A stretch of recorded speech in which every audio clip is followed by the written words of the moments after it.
Dina-dina iki bumi pertiwi nembe nandang susahing ati. Durung rampung pagebluk wiwit taun wingi, saiki saperangan sedulur ing negeri iki uga ngalami bencana kang gawe ngrantesing ati. Ora mung bondo kang katut ilang kaya dilek bumi, nanging uga akeh nyawa kang ngadhep ing ngarsaning Gusti.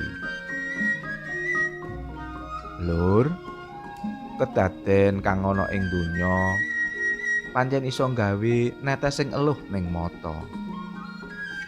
Ewasemono kabeh mau uga isa dadi piwulang kanggo manungsa. Sapa isa ngira apa kang bakale dadi kasunyatan ing liya dina?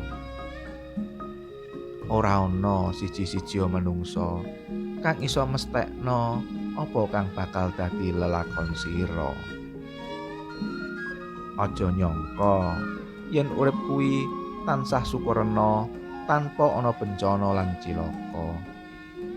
Mula urip kuwi kudu ati-ati ing saben dina. Lur, elinga paribasan Jawa pupur sadurunge benjut.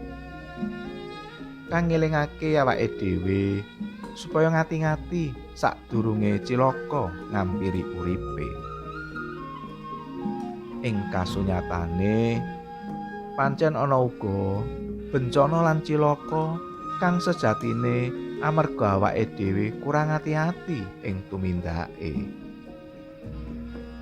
Sabda Gusti uga wis ngendikake,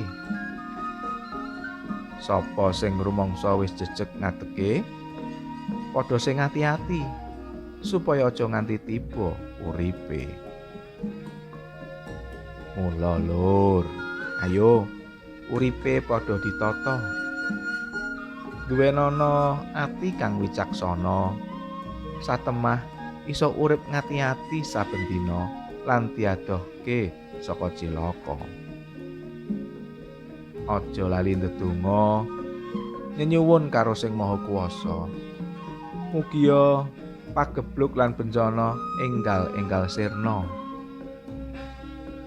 Wis ya lur, aja lali pupur sadurunge benjut. Sing ngati-ngati ya sadurunge cilaka.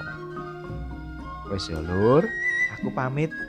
Gusti berkahi.